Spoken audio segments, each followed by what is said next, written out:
ਸਤਨਾਮ ਸ੍ਰੀ ਵਾਹਿਗੁਰੂ ਸਾਹਿਬ ਜੀ। ਜੁਗ ਜੁਗ ਮੇਰ ਸਰੀਰ ਕਾ, ਬਾਸਨਾ ਬੱਧਾ ਆਵੈ ਜਾਵੈ। ਜੁਗ ਜੁਗ ਮੇਰ ਸਰੀਰ ਕਾ, ਬਾਸਨਾ ਬੱਧਾ ਆਵੈ ਜਾਵੈ। ਫਿਰ ਫਿਰ ਫੇਰ ਵਟਾਈਐ, ਗਿਆਨੀ ਹੋਏ ਮਰਮ ਕਉ ਪਾਵੈ। ਸਤਿਜੁਗ ਦੂਜਾ ਭਰਮ ਕਰ, ਤ੍ਰੇਤੇ ਵਿੱਚ ਜੋਨੀ ਫਿਰ ਆਵੈ। ਤ੍ਰੇਤੇ ਕਰਮਾਂ ਬਾਂਧ ਤੇ, ਦੁਆਪਰ ਵਿੱਚ ਅਵਤਾਰ ਕਰਾਵੈ। ਦੁਆਪਰ ਮਮਤਾ ਅਹੰਕਾਰ, ਹਉਮੈ ਅੰਦਰ ਗਰਭ ਗਲਾਵੈ। ਤ੍ਰਿਹੋ ਜੁਗਾਂ ਕੇ ਕਰਮ ਕਰ, ਜਨਮ ਮਰਨ ਸੰਸਾ ਨ ਚੁਕਾਵੈ। ਫਿਰ ਕਲ ਜੁਗ ਅੰਦਰ ਦੇਹ ਧਰ, ਕਰਮਾਂ ਅੰਦਰ ਫੇਰ ਫਸਾਵੈ। ਅਵਸਰ ਚੁਕਾ ਹੱਥ ਨ ਆਵੈ, ਅਵਸਰ ਚੁਕਾ ਹੱਥ ਨ ਆਵੈ। ਵਾਹਿਗੁਰੂ ਜੀ ਕਾ ਖਾਲਸਾ, ਵਾਹਿਗੁਰੂ ਜੀ ਕੀ ਫਤਿਹ। ਪਰਮ ਸਨਮਾਨਯੋਗ, ਜੁਗੋ ਜੁਗ ਅਟਲ ਚਬਰ ਛਤਰ ਤਖਤ ਦੇ ਮਾਲਕ, ਦਸਾਂ ਪਾਤਸ਼ਾਹੀਆਂ ਦੀ ਜੋਤ, ਸ਼ਬਦ ਗੁਰੂ ਰਾਜਾਨ ਰਾਜ ਪਾਨਾਨ ਪਾਨ, ਦੇਵਾਨ ਦੇਵ ਉਪਮਾ ਮਹਾਨ। ਤਾਂ ਸ੍ਰੀ ਗੁਰੂ ਗ੍ਰੰਥ ਸਾਹਿਬ ਸੱਚੇ ਪਾਤਸ਼ਾਹ ਜੀ ਦੀ ਪਵਿੱਤਰ ਹਜ਼ੂਰੀ ਦੇ ਅੰਦਰ ਅੰਮ੍ਰਿਤ ਵੇਲੇ ਦੇ ਸਜੇ ਦੀਵਾਨਾਂ ਦੇ ਵਿੱਚ ਹਾਜ਼ਰੀਆਂ ਭਰ ਰਹੀ ਗੁਰੂ ਕੀ ਸਾਜੀ ਨਿਵਾਜੀ ਸਾਧ ਸੰਗਤ ਜੀ, ਆਓ ਭਾਈ ਗੁਰਦਾਸ ਜੀ ਦੀਆਂ ਵਾਰਾਂ ਦੀ ਚੱਲ ਰਹੀ ਲੜੀਵਾਰ ਵਿਚਾਰ ਦੇ ਨਾਲ ਜੁੜੀਏ। ਸੋ ਪਹਿਲੀ ਵਾਰ ਦੀਆਂ 14 ਪੌੜੀਆਂ ਆਪਾਂ ਸਰਵਣ ਕਰ ਚੁੱਕੇ ਹਾਂ। ਪਿਛਲੀਆਂ 6 ਪੌੜੀਆਂ ਦੇ ਵਿੱਚ ਭਾਈ ਗੁਰਦਾਸ ਜੀ ਨੇ 6 ਸ਼ਾਸਤਰਾਂ ਦਾ ਜ਼ਿਕਰ ਕੀਤਾ ਹੈ। ਇਹਨਾਂ ਦੇ ਕਰਤੇ ਕੌਣ ਹਨ, ਸਿਧਾਂਤ ਕੀ ਹੈ, ਔਰ 6 ਦਾ ਹੀ ਆਪਸ ਵਿੱਚ ਵਖਰੇਵਾਂ ਹੈ। ਆਓ ਇਸ ਤੋਂ ਅੱਗੇ ਹੁਣ ਭਾਈ ਗੁਰਦਾਸ ਜੀ ਕਿਰਪਾ ਕਰਕੇ ਸਾਨੂੰ ਦੱਸ ਰਹੇ ਹੈ ਕਿ ਜੋ ਜਨਮ ਲੈ ਕੇ ਵਾਰ-ਵਾਰ ਆਉਣਾ ਹੈ, ਇਹਦਾ ਕਾਰਨ ਕੀ ਹੈ। ਭਾਈ ਸਾਹਿਬ ਨੂੰ ਪੁੱਛਿਆ ਗਿਆ, ਭਾਈ ਗੁਰਦਾਸ ਜੀ ਦੱਸੋ, ਮਨੁੱਖ ਸਰੀਰ ਵਾਰ-ਵਾਰ ਜੋ ਜਨਮ ਲੈ ਕੇ ਆਉਂਦਾ ਹੈ, ਉਹਦਾ ਕਾਰਨ ਦੱਸੋ। ਤਾਂ ਭਾਈ ਸਾਹਿਬ ਜੀ ਉਸ ਦਾ ਕਾਰਨ ਬਿਆਨ ਕਰਦੇ ਨੇ। ਆਓ ਪਿਆਰ ਭਾਵਨਾ ਦੇ ਨਾਲ ਸਰਵਣ ਕਰੀਏ ਜੀ। ਵਾਹਿਗੁਰੂ ਜੀ। ਜੁਗ ਜੁਗ ਮੇਰ ਸਰੀਰ ਕਾ, ਬਾਸਨਾ ਬੱਧਾ ਆਵੈ ਜਾਵੈ। ਭਾਈ ਗੁਰਦਾਸ ਜੀ ਕਹਿੰਦੇ ਨੇ, ਹਰੇਕ ਯੁੱਗ ਦੇ ਵਿੱਚ ਜੋ ਸਰੀਰ ਦਾ ਮੇਰ ਸ਼੍ਰੋਮਣੀ ਹੁੰਦਾ ਹੈ, ਜੀਵ ਆਤਮਾ, ਮੇਰ ਕਿਹਾ ਜਾਂਦਾ ਹੈ, ਜਿਵੇਂ ਮਾਲਾ ਹੁੰਦੀ ਹੈ ਨਾ, ਮਾਲਾ ਦਾ ਇੱਕ ਸਿਰੇ ਵਾਲਾ ਵੱਡਾ ਮਣਕਾ ਹੁੰਦਾ, ਉਸ ਨੂੰ ਮੇਰੂ ਮਣਕਾ ਕਹਿੰਦੇ ਆ। ਸ਼੍ਰੋਮਣੀ ਜੁਗ ਜੁਗ ਮੇਰ ਸਰੀਰ ਕਾ, ਇਹ ਜਿਹੜਾ ਮਨੁੱਖੀ ਸਰੀਰ ਹੈ, ਇਸ ਸਰੀਰ ਦਾ ਜਿਹੜਾ ਮੇਰ ਸ਼੍ਰੋਮਣੀ ਹੈ। ਤੇ ਫਿਰ ਇੱਕ ਯੁੱਗ ਵਿੱਚ ਨਹੀਂ, ਯੁੱਗਾਂ ਯੁੱਗਾਂ ਦੇ ਵਿੱਚ ਉਹੀ ਹੈ। ਸਰੀਰ ਬਦਲਦੇ ਨੇ ਪਰ ਸ਼੍ਰੋਮਣੀ ਜੀਵਾਤਮਾ ਜਿਹੜਾ ਹੈ ਉਹ ਉਹੀ ਰਹਿੰਦਾ ਹੈ। ਭਾਈ ਸਾਹਿਬ ਜੀ ਕਹਿੰਦੇ ਨੇ, ਯੁੱਗਾਂ ਯੁੱਗਾਂ ਦੇ ਵਿੱਚ ਇਸ ਸਰੀਰ ਦਾ ਸ਼੍ਰੋਮਣੀ ਜੋ ਜੀਵਾਤਮਾ ਹੈ, ਵਾਸਨਾ ਬੱਧਾ ਆਵੇ ਜਾਵੇ, ਉਹ ਵਾਸ਼ਨਾਵਾਂ ਦਾ ਬੱਧਾ ਹੋਇਆ ਹੀ ਆਉਂਦਾ ਜਾਂਦਾ ਹੈ, ਜੰਮਦਾ ਮਰਦਾ ਹੈ। ਜੋ ਜੰਮਣ ਮਰਨ ਦਾ ਚੱਕਰ ਹੈ, ਇਹ ਵਾਸ਼ਨਾਵਾਂ ਕਰਕੇ ਹੈ। ਜੇ ਵਾਸ਼ਨਾਵਾਂ ਮੁੱਕ ਗਈਆਂ, ਫਿਰ ਜੰਮਣ ਮਰਨ ਵੀ ਮੁੱਕ ਜਾਂਦਾ ਹੈ। ਜਦੋਂ ਤੱਕ ਵਾਸ਼ਨਾਵਾਂ ਅੰਦਰ ਰਹਿੰਦੀਆਂ ਨੇ, ਅਗਲਾ ਜਨਮ ਮਿਲਦਾ ਹੈ। ਜੀਵਾਤਮਾ ਉਹੀ ਰਹਿੰਦਾ ਹੈ, ਸਰੀਰ ਬਦਲ ਜਾਂਦਾ ਹੈ। ਜਾਂ ਇਉਂ ਕਹਿ ਲਓ ਕਿ ਜਿਵੇਂ ਕੱਪੜੇ ਬਦਲ ਲੈਣੇ, ਪਹਿਲੇ ਲਾਹ ਲੈਣੇ, ਦੂਜੇ ਪਾ ਲੈਣੇ। ਸੋ ਇਸ ਤਰ੍ਹਾਂ ਸਮਝਣਾ ਸੌਖਾ ਹੈ। ਤੇ ਹੁਣ ਭਾਈ ਸਾਹਿਬ ਅੱਗੇ ਜ਼ਿਕਰ ਕਰਦੇ ਐ, ਫਿਰ ਫੇਰ ਵਟਾਈਐ, ਗਿਆਨੀ ਹੋਏ ਮਰਮ ਕਉ ਪਾਵੈ। ਫਿਰ ਵਾਰ ਇਹ ਜਿਹੜੀ ਦੇਹੀ ਹੈ, ਇਹ ਸਰੀਰ ਜਿਹੜਾ ਹੈ, ਇਹ ਬਦਲਿਆ ਜਾਂਦਾ ਹੈ। ਗਿਆਨੀ ਹੋਏ, ਜਿਹੜਾ ਕੋਈ ਬ੍ਰਹਮ ਗਿਆਨੀ ਸਤਿਪੁਰਸ਼ ਹੁੰਦਾ ਹੈ, ਗਿਆਨਵਾਨ ਹੁੰਦਾ ਹੈ, ਮਰਮ ਕਉ ਪਾਵੈ, ਉਹ ਇਸ ਭੇਦ ਨੂੰ ਸਮਝ ਲੈਂਦਾ ਹੈ। ਕਿਹੜਾ ਭੇਦ? ਵੀ ਆਉਣ ਜਾਣ ਦਾ, ਜੰਮਣ ਮਰਨ ਦਾ ਕਾਰਨ ਇਹ ਹੈ, ਮਨ ਵਿੱਚ ਵਾਸ਼ਨਾਵਾਂ ਰਹਿ ਜਾਣੀਆਂ। ਜਿਹੜਾ ਬੰਦਗੀ ਕਰਦਾ ਹੈ, ਨਾਮ ਜਪਦਾ, ਉਹ ਸਾਰੀਆਂ ਵਾਸ਼ਨਾਵਾਂ ਉਹਦੀਆਂ ਮਰ ਜਾਂਦੀਆਂ ਨੇ, ਖਤਮ ਹੋ ਜਾਂਦੀਆਂ ਨੇ। ਵਾਸ਼ਨਾਵਾਂ ਰਹਿੰਦੀਆਂ ਨਹੀਂ, ਫਿਰ ਉਹ ਮੁਕਤ ਹੋ ਜਾਂਦਾ ਹੈ। ਅਸੀਂ ਜਦ ਗੁਰੂ ਗ੍ਰੰਥ ਸਾਹਿਬ ਮਹਾਰਾਜ ਦੇ ਬਚਨ ਪੜ੍ਹਦੇ ਹਾਂ, ਭਗਤ ਤ੍ਰਿਲੋਚਨ ਜੀ ਦਾ ਗੂਜਰੀ ਰਾਗ ਦੇ ਵਿੱਚ ਇੱਕ ਸ਼ਬਦ ਆਉਂਦਾ ਹੈ। ਉਸ ਸ਼ਬਦ ਦੇ ਵਿੱਚ ਭਗਤ ਤ੍ਰਿਲੋਚਨ ਜੀ ਨੇ ਦੱਸਿਆ ਕਿ ਮਨੁੱਖ ਦੇ ਮਨ ਦੇ ਵਿੱਚ ਜੋ ਵਾਸ਼ਨਾਵਾਂ ਰਹਿ ਜਾਂਦੀਆਂ ਨੇ, ਫਿਰ ਉਹਨਾਂ ਵਾਸ਼ਨਾਵਾਂ ਦੇ ਆਧਾਰ ਤੇ ਅਗਲਾ ਜਨਮ ਮਿਲ ਜਾਂਦਾ ਹੈ, ਇਸ ਨੂੰ ਅਗਲਾ ਸਰੀਰ ਮਿਲ ਜਾਂਦਾ ਹੈ। ਜਿਹੋ ਜਿਹੀ ਵਾਸ਼ਨਾ ਹੋਵੇਗੀ, ਉਹੋ ਜਿਹਾ ਅੱਗੇ ਸਰੀਰ ਮਿਲ ਜਾਵੇਗਾ।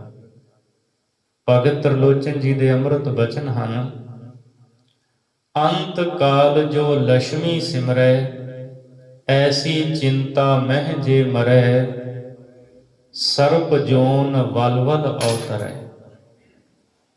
ਕਹਿੰਦੇ ਅੰਤ ਵੇਲੇ, ਮਰਨ ਵੇਲੇ ਜੇ ਬੰਦਾ ਲక్ష్ਮੀ ਮਾਇਆ ਨੂੰ ਚੇਤੇ ਕਰੇ, ਧਨ ਦੌਲਤ ਨੂੰ ਚੇਤੇ ਕਰਦਾ ਰਹੇ, ਇਸ ਚਿੰਤਾ ਵਿੱਚ ਹੀ ਮਰ ਜਾਵੇ, ਇਸ ਸੋਚ ਵਿੱਚ ਹੀ ਮਰ ਜਾਵੇ, ਧਨ ਦੀ ਪ੍ਰਾਪਤੀ ਹੋਵੇ, ਮਾਇਆ ਦੀ ਪ੍ਰਾਪਤੀ ਹੋਵੇ, ਸਰਪ ਜੋਨ ਵਲ ਵਲ ਅਵਤਰੈ। ਕਹਿੰਦੇ ਫਿਰ ਉਹ ਵਾਰ-ਵਾਰ ਸਰਪ ਜੂਨੀ ਦੇ ਵਿੱਚ ਪੈਂਦਾ ਹੈ, ਸੱਪ ਬਣਦਾ ਹੈ। ਹਰੀ ਬਾਈ ਗੋਬਿੰਦ ਨਾਮ ਮਤ ਬੀਸਰੈ ਰਹਾਓ। ਕਹਿੰਦੇ ਨੇ ਪ੍ਰਮਾਤਮਾ ਕਿਰਪਾ ਕਰ, ਐ ਸਤ ਸੰਗਤ ਭੈਣ ਮੇਰੇ ਲਈ ਵਾਹਿਗੁਰੂ ਦੇ ਅੱਗੇ ਅਰਦਾਸ ਕਰ, ਮੈਨੂੰ ਕਦੇ ਵੀ ਪਰਮੇਸ਼ਰ ਦਾ ਨਾਮ ਨਾ ਭੁੱਲੇ, ਸਦਾ ਨਾਮ ਚੇਤੇ ਰਹੇ, ਤਾਂ ਕਿ ਮੈਂ ਮੁਕਤ ਹੋ ਜਾਵਾਂ। ਅੱਗੇ ਭਗਤ ਤ੍ਰਿਲੋਚਨ ਜੀ ਫਰਮਾਉਂਦੇ ਐ, ਅੰਤ ਕਾਲ ਜੋ ਇਸਤਰੀ ਸਿਮਰੈ, ਐਸੀ ਚਿੰਤਾ ਮਹਿ ਜੇ ਮਰੈ, ਵੇਸਵਾ ਜੋਨ ਵਲ ਵਲ ਅਵਤਰੈ। ਅੰਤ ਵੇਲੇ ਜੇ ਕੋਈ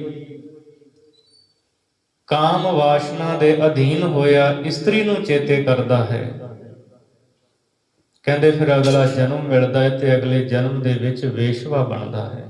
ਵੇਸਵਾ ਜੋਨ ਵਲ ਵਲ ਅਵਤਰੈ। ਕਿਉਂਕਿ ਜਿਹੋ ਜਿਹੀ ਵਾਸ਼ਨਾ ਅੰਤ ਵੇਲੇ ਰਹਿ ਗਈ, ਉਹਦੇ ਆਧਾਰ ਤੇ ਅਗਲਾ ਜਨਮ ਮਿਲਦਾ ਹੈ।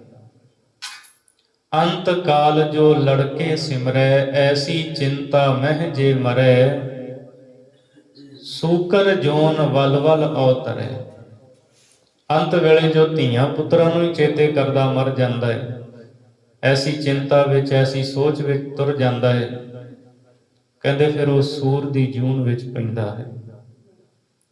ਅੰਤ ਕਾਲ ਜੋ ਮੰਦਰ ਸਿਮਰੈ, ਐਸੀ ਚਿੰਤਾ ਮਹਿ ਜੇ ਮਰੈ, ਪ੍ਰੇਤ ਜੋਨ ਵਲ ਵਲ ਅਵਤਰੈ।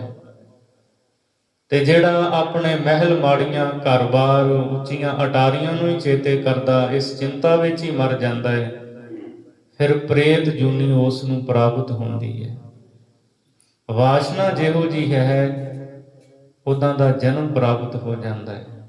ਤੇ ਅਖੀਰ ਤੇ ਕਹਿੰਦੇ ਹੈ, ਅੰਤ ਕਾਲ ਨਾਰਾਇਣ ਸਿਮਰੈ, ਐਸੀ ਚਿੰਤਾ ਮਹਿ ਜੇ ਮਰੈ, ਬਦਤ ਤਿਲੋਚਨ ਤੇ ਨਰ ਮੁਕਤਾ, ਪੀਤੰਬਰ ਵਾਕੇ ਹਿਰਦੈ ਵਸੈ। ਜਿਹੜਾ ਰੱਬ ਨੂੰ ਚੇਤੇ ਕਰਦਾ ਹੈ, ਅੰਤ ਵੇਲੇ ਰੱਬ ਚੇਤੇ ਆ ਜਾਏ, ਜਿਸ ਨੂੰ ਪਰਮਾਤਮਾ ਨੂੰ ਚੇਤੇ ਕਰਦਿਆਂ ਚੜ੍ਹਾਈ ਕਰ ਜਾਏ, ਵਾਹਿਗੁਰੂ ਦੇ ਹਿਰਦੇ ਵਿੱਚ ਵਸਦਾ, ਤੇ ਉਹ ਬੰਦਾ ਮੁਕਤ ਹੋ ਜਾਂਦਾ, ਫਿਰ ਜੂਨਾਂ ਵਿੱਚ ਨਹੀਂ ਅੱਗੇ ਪੈਂਦਾ। ਸੱਚੀ ਗੱਲ ਇਹ ਹੈ, ਜਿਹੜਾ ਸਾਰੀ ਜ਼ਿੰਦਗੀ, ਸਾਰੀ ਉਮਰ ਰੱਬ ਨੂੰ ਚੇਤੇ ਕਰੇਗਾ, ਉਹਨੂੰ ਹੀ ਅੰਤ ਵੇਲੇ ਰੱਬ ਚੇਤੇ ਆਉਣਾ ਹੈ। ਜਿਹਨੇ ਕਦੀ ਵਾਹਿਗੁਰੂ ਦਾ ਸਿਮਰਨ ਹੀ ਨਹੀਂ ਕੀਤਾ, ਉਹਨੂੰ ਕਦੇ ਨਹੀਂ, ਅੰਤ ਵੇਲੇ ਵੀ ਉਹਨੂੰ ਰੱਬ ਨਹੀਂ ਚੇਤੇ ਆਉਂਦਾ। ਹਾਂ, ਕਿਤੇ ਕੋਈ ਕਰੋੜਾਂ ਦੇ ਵਿੱਚੋਂ ਐਸਾ ਹੁੰਦਾ ਹੈ ਜਿਹਦੇ ਨਾਲ ਐਸੀ ਗੱਲ ਵਾਪਰ ਜਾਏ, ਉਹਨੂੰ ਰੱਬ ਚੇਤੇ ਆ ਜਾਏ, ਮੁਕਤ ਹੋ ਜਾਏ। ਨਹੀਂ ਤਾਂ ਬਹੁਤਾਤ ਜੋ ਸਾਰੀ ਜ਼ਿੰਦਗੀ ਖੱਟਿਆ ਕਮਾਇਆ, ਉਹੀ ਖਿਆਲ ਅੰਦਰ ਬਣੇ ਰਹਿੰਦੇ ਹੈ। ਤੇ ਜਿਹੜਾ ਰੱਬ ਨੂੰ ਚੇਤੇ ਕਰਦਾ ਹੈ, ਉਹ ਮੁਕਤ ਹੋ ਜਾਂਦਾ ਹੈ। ਜਿਹਦੇ ਅੰਦਰ ਵਾਸ਼ਨਾਵਾਂ ਰਹਿ ਜਾਂਦੀਆਂ ਨੇ, ਫਿਰ ਉਹਨੂੰ ਅਗਲਾ ਸਰੀਰ ਮਿਲ ਜਾਂਦਾ ਹੈ। ਅਸੀਂ ਜਦੋਂ ਇਤਿਹਾਸ ਨੂੰ ਪੜ੍ਹਦੇ ਹਾਂ, ਧੰਨ ਗੁਰੂ ਨਾਨਕ ਦੇਵ ਸੱਚੇ ਪਾਤਸ਼ਾਹ ਜਦੋਂ ਲਾਹੌਰ ਪਹੁੰਚੇ ਹੈ, ਇੱਥੋਂ ਦਾ ਵਾਸੀ ਦੁਨੀ ਚੰਦ ਗੁਰੂ ਨਾਨਕ ਸਾਹਿਬ ਦੇ ਕੋਲ ਆਇਆ, ਸਤਿਕਾਰ ਨਾਲ ਸਤਿਗੁਰੂ ਨੂੰ ਆਪਣੇ ਘਰੇ ਲੈ ਗਿਆ। ਮਹਾਰਾਜ ਦੀ ਬੜੀ ਸਿਫਤ ਸੁਣੀ ਸੀ ਇਸਨੇ।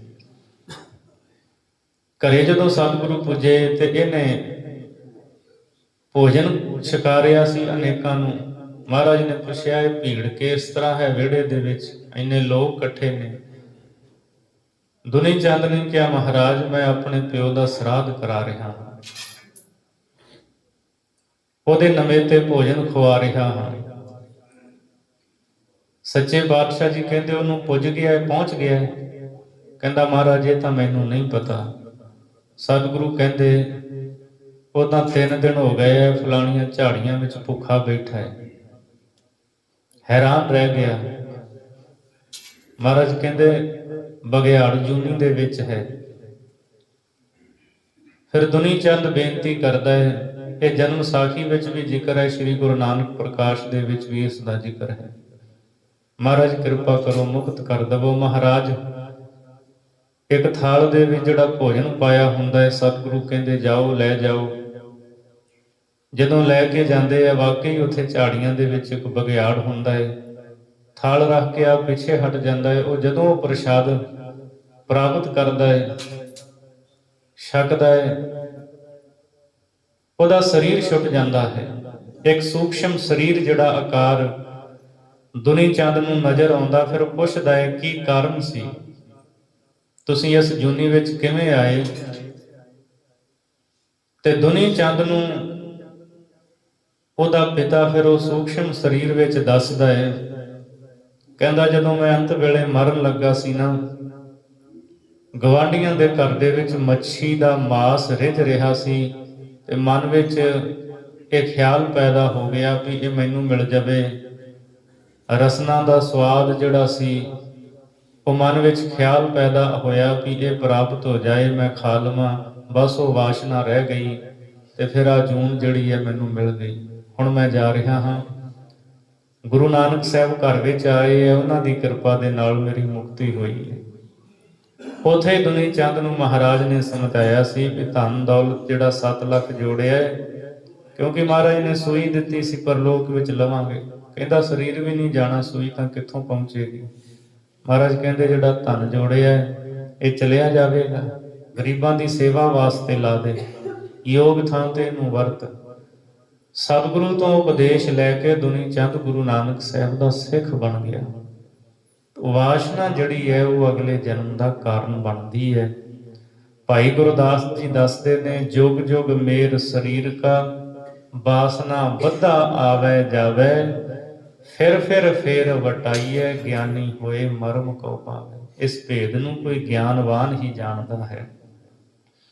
ਸਤਿਜੁਗ ਦੂਜਾ ਭਰਮ ਕਰ, ਤ੍ਰੇਤੇ ਵਿੱਚ ਜੋਨੀ ਫਿਰ ਆਵੇ। ਜਿਹੜਾ ਜੀਵਾਤਮਾ ਸਤਿਜੁਗ ਦੇ ਵਿੱਚ ਸੀ, ਸਰੀਰ ਬਦਲ ਜਾਂਦਾ ਹੈ, ਉਹੀ ਫਿਰ ਜਨਮ ਲੈ ਕੇ ਤ੍ਰੇਤੇ ਵਿੱਚ ਆ ਜਾਂਦਾ ਹੈ। ਸਤਿਜੁਗ ਦੇ ਵਿੱਚ ਦੂਜਾ ਭਰਮ ਕਰ, ਦੁਐਤ ਦੇ ਭਰਮ ਕਰਕੇ ਭਾਈ ਗੁਰਦਾਸ ਜੀ ਕਹਿੰਦੇ ਫਿਰ ਤ੍ਰੇਤੇ ਵਿੱਚ ਜੂਨੀ ਲੈ ਕੇ ਸਰੀਰ ਦੇ ਵਿੱਚ ਆ ਜਾਂਦਾ ਹੈ।